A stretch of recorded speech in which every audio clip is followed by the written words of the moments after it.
Estamos de volta com o Alpha Channel News.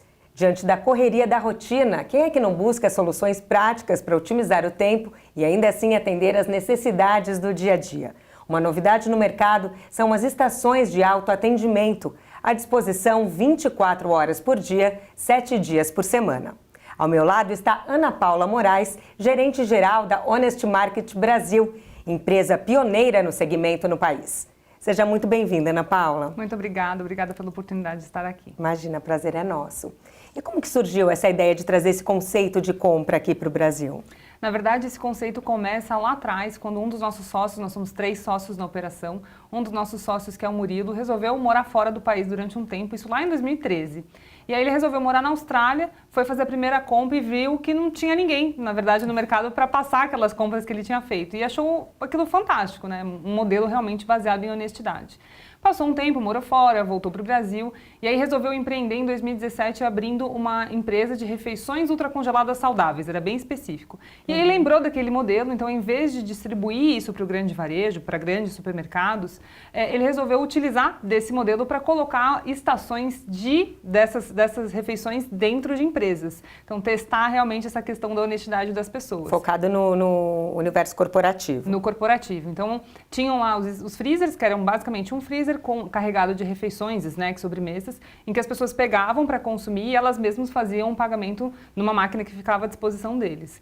E aí foi um grande sucesso, foram mais de 60 pontos de vendas atendidos aqui em São Paulo. E aí começou o interesse das pessoas em terem um aumento de produtos. Falaram, bom, eu acho fantástico a refeição, mas já que vocês estão aqui, não dá para colocar um refrigerante? Já que vocês estão aqui, não dá para colocar um chocolate? Só que essa empresa, ela tinha uma história contada muito voltada para a saudabilidade. Não tinha preocupação de uso de açúcar, né? Não usar corantes, conservantes. A gente não pode vender um refrigerante atrelado a essa marca, como um chocolate. Você disse, era realmente um nicho muito específico, né? Realmente, muito específico. Então, a partir dessa necessidade e alguns outros fatores, como a gente notar um pico de vendas no final do dia, então as pessoas querendo consumir, levar para casa e já chegar com um jantar pronto, então, putz, elas estão realmente levando isso para casa, não só consumindo no escritório, tem oportunidade de a gente fazer, né, essas vendas, estar perto desse consumidor em outros momentos. Então, aumento de portfólio de produtos e outros momentos de compra foram que culminaram para a abertura da Honest Market Brasil. Então, a gente fez um braço, na verdade, dessa operação com um portfólio muito maior para atender dentro de corporativos, mas também residenciais, hospitais, universidades. Eu acho fantástico, é muito prático, né? Para quem não conhece ainda, como que funciona de fato essa operação? Como que é uma loja? Como que funciona? Bom, a gente instala dentro de, basicamente, condomínios residenciais, condomínios corporativos, empresas, enfim. Então, a gente monta a estação, né? A gente chama de estação, mas é basicamente um mini mercado, então, com gôndolas, geladeiras, freezers, e os produtos ficam à disposição dos consumidores. Eles pegam o produto, escaneiam o código de barras ou pelo aplicativo do celular ou pelo totem que existe em cada uma dessas estações. Já vai aparecer ali qual é o produto, eles escaneiam todos os produtos que eles quiserem e procedem o pagamento via débito, crédito, voucher, refeição, alimentação, PicPay, enfim. São modalidades distintas para a gente conseguir atender a maior parte desses condôminos. E o que vocês observam assim no Brasil? Como que está essa questão mesmo? Porque como o próprio nome da empresa sugere, né, Honest, as pessoas realmente, como que eu posso dizer, controlam isso?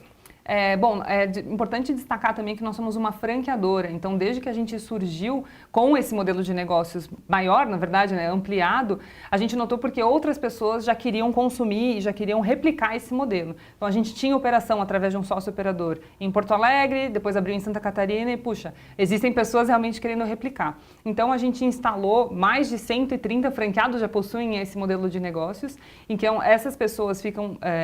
elas gerenciam cada uma dessas lojas, né? Eles são responsáveis por gerenciar essas lojas e quando elas vão fazer o abastecimento, elas contam, fazem um inventário de produtos e o sistema, claro, a tecnologia toda embarcada que tem por trás é que mostra para elas, puxa, olha, você deveria ter 7 refrigerantes deste em lata dentro da geladeira e tem 5, então houve uma quebra de 2, né? Houve uma ruptura de 2 refrigerantes. Certo. E o sistema vai apontando. Mas é legal destacar porque a gente tem muita a concepção de que no Brasil isso não vai dar certo, a gente ouviu muito isso, né? No Brasil isso não vai dar certo, as pessoas vão pegar e não vão pagar, mas como a gente ainda instala dentro de ambientes minimamente controlados, não tem uma limitação de acesso, né, dentro de um condomínio, de um corporativo, enfim, isso realmente funciona e o nosso índice de ruptura fica abaixo de 3%. Então, imagina que de todos os produtos que são comercializados, 3% a gente diz que é taxa de esquecimento. Às vezes a pessoa nem notou que aquele produto não escaneou, ou às vezes acontece dela trocar o sabor. Então, ela pegou um refrigerante zero e um refrigerante normal. Ela escaneou 2 de um, então vai sobrar um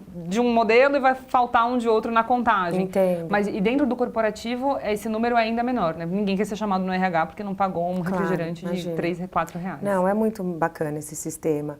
E assim, o que você destaca, você já citou alguns tópicos aí, mas o que você destaca de diferencial mesmo, as vantagens em relação aos outros tipos de lojas de conveniência, pequenos mercados? Acho que uma das principais é a questão da segurança. Então, a pessoa não precisa sair do condomínio ou da empresa para fazer esse pagamento, né? Para fazer essa compra, na verdade.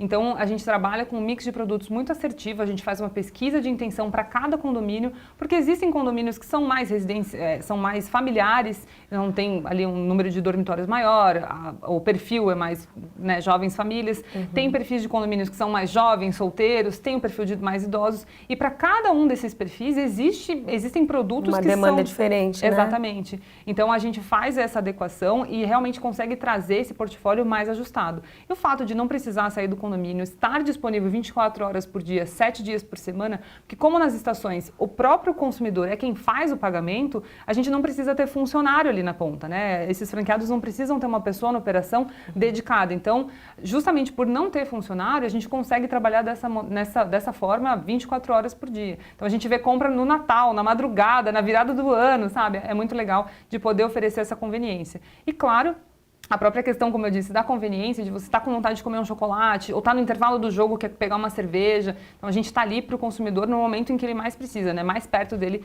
que é no momento de compra no residencial, no corporativo, para quando ele quiser. Muito legal, sem dúvida. E assim, o crescimento, né, expressivo que vocês tiveram em relativamente pouco tempo de operação, né? Certo. Vocês inauguraram no auge da pandemia do coronavírus, né? Você acredita que, de alguma maneira, esses hábitos que a gente adquiriu durante a pandemia podem ter contribuído para esse tipo de consumo? Com certeza. Porque a pandemia, para a gente, será que eu posso usar a palavra positiva? Para a gente, realmente, ela teve esse impacto. Quando a gente falava com síndicos, principalmente, né, fazendo uma mudança de operação, saindo do corporativo, indo para o residencial, no final de 2019, alguns síndicos falavam, é legal, mas vou passar na próxima assembleia, depois a gente vê como é que vai ficar. E com a chegada da pandemia, esse crescimento foi muito acelerado. E a gente viu, claro, através do modelo de franquias, pessoas interessadas em replicar esse modelo nas suas regiões. Então isso, para a gente, foi muito positivo. E agora, na retomada, né, no que a gente chama de pós-pandemia, as pessoas que têm esse benefício, então ficaram em home office e aí adquiriram o hábito de descer para consumir e ter essa relação tão próxima de consumo, querem levar para dentro das empresas. Então, empresas em que a gente tinha e foram desmobilizadas durante o período em que as pessoas se afastaram e agora estão retomando, também querem voltar a ter. E as empresas que não tinham estão buscando realmente oferecer essa solução, justamente porque como ela fica à disposição, não precisa ter funcionário, né? Não tem um contrato, não tem um pagamento que a empresa faça para ter essa solução. Uma solução é um benefício gratuito que ela pode oferecer. Verdade. E assim, para encerrar, não posso deixar de trazer aqui para a nossa região, que é sem dúvida uma região muito rica, tanto em condomínios residenciais como empresariais. Crescimento em Alphaville, a gente acha que parou, mas não, né? Cada vez mais agora recebendo hospitais e tudo. Tem um mercado enorme aqui, eu imagino, para esse tipo de serviço. Com certeza. A gente já tem parceiros, né, franqueados aqui na região, já temos pontos de venda, então já tem condomínios que estão contando com a nossa solução. E cada vez mais esses condomínios que estão sendo construídos também já chegam, a incorporadora e a construtora já chegam agora pensando em ter um espaço dedicado para o mini mercado, né? Porque o que a gente tem feito até hoje é se adequar num espaço de um condomínio que já exista. Mas as construtoras e incorporadoras, através de uma parceria que a gente também vem fomentando, já constroem esses empreendimentos com um espaço dedicado. Então, a possibilidade de crescimento continua sendo muito grande, né? Eu sempre costumo brincar, quantos condomínios você conhece que foram demolidos ou foram destruídos para construir uma casa, mas quantas casas você conhece que foram destruídas para construir um condomínio, né? Sim. Então, o crescimento que a gente vem tendo também é muito expressivo pelo próprio mercado em que a gente atua. E aqui na região de Alphaville, com certeza, é um dos nossos principais focos aqui na região metropolitana de São Paulo. Maravilha, parabéns pela iniciativa. Muito obrigada.